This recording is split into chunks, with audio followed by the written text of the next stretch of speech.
Okay, this is Agatha Books doing EFM Week 5, The Crucified Messiah. Evangelion is a Greek word meaning good news and refers to the Gospels. This inspires words like evangelicus, evangelist, and evangelism. They actually borrowed that word from Greek. See, the Greeks said evangelion, while the Latins just changed it to evangelium. Gospels, they're rather simple. These Gospels are rather simple biographies and written in the style of how biographies are written in their time, which means they were not written to be factually accurate. They're meant to be true to the character. Like, this isn't something that the person actually did. This is something that the person would do because this is the person's character. They showcase the lives of poor people, and the rich were sidelined, though there were rich people mentioned. It was mostly about the poor and the oppressed. There are also some non-canonical Gospels that were not included because they were too similar, such as the Gospel of St. Thomas. And Luke explains that the Holy Family moved to Jerusalem because of the census. This was supposed to be because Joseph was in the line of David, but in fact that lineage was dated back 1,000 years, which the Romans didn't care about.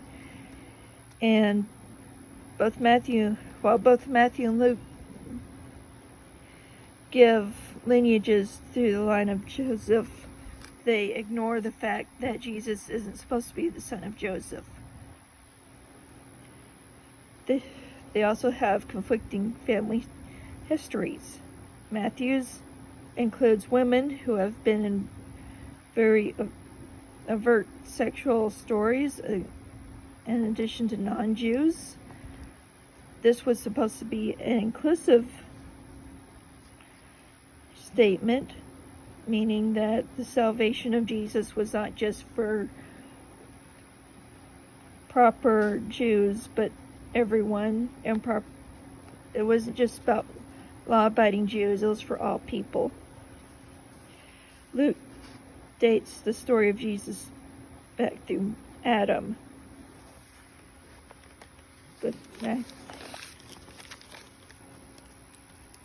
Okay, so the emphasis on Mary being a virgin. This was based on a source from the Septuagint that claimed a virgin would give birth, but the Septuagint had a mistranslation.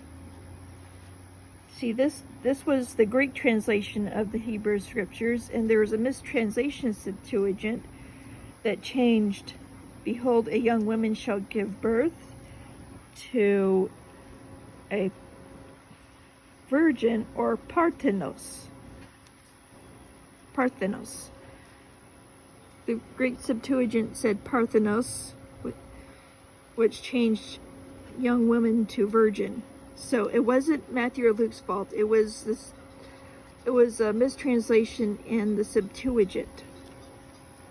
So there's no deception.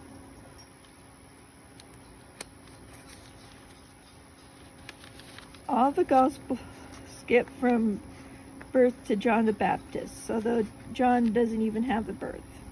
That's why he's so different from the Synoptic Gospels.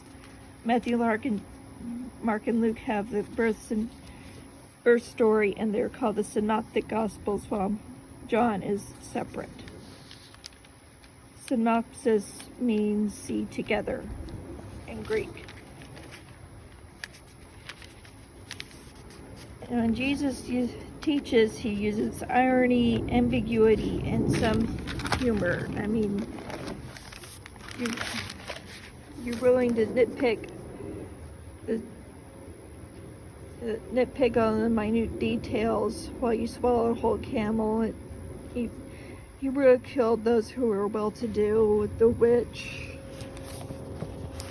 the high-esteemed people, because, he called them all hypocrites.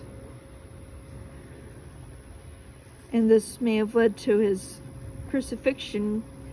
It is called the Passion, based on the Latin verb patior, which means to suffer. Jesus, his original language was Aramaic. But when he spoke to Samaritan women, he most likely spoke marketplace Greek, because the Samaritans didn't speak Aramaic. Kyrios, is Greek, meaning Lord, is used a lot. Now we get to Saul. He was raised both Greek and a Pharisee Jew. Pharisees believed in the afterlife and the souls, and the existence of the soul. And Saul's version of Greek was marketplace Greek. So it was koine. He spoke koine Greek, which is what they used in the market for trade. After conversion, he wrote epistles or letters to the churches. The epistles come from the word epistole or command. When he referred to Jesus as command, he was making a statement like this. I make a statement about, a general statement, but he was giving a command. He referred to Jesus as Lord.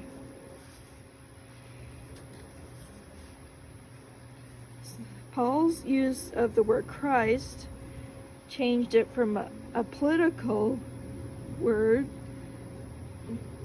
to a spiritual word. See, before Jesus being called Christ, the term Christ was actually a political term, such as the word Savior or Lord. Those are all secular political terms. And now Christ meant that Jesus was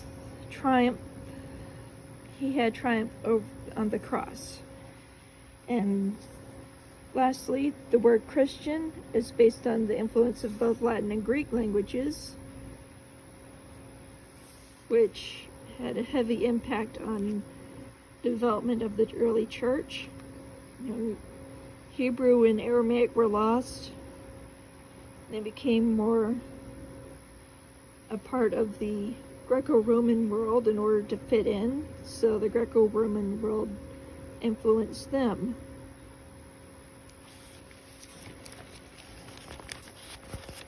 And thank you for paying attention to a Crucified Messiah. This might be my next one, Boundaries Defined. And thank you, and look forward to our next EFM.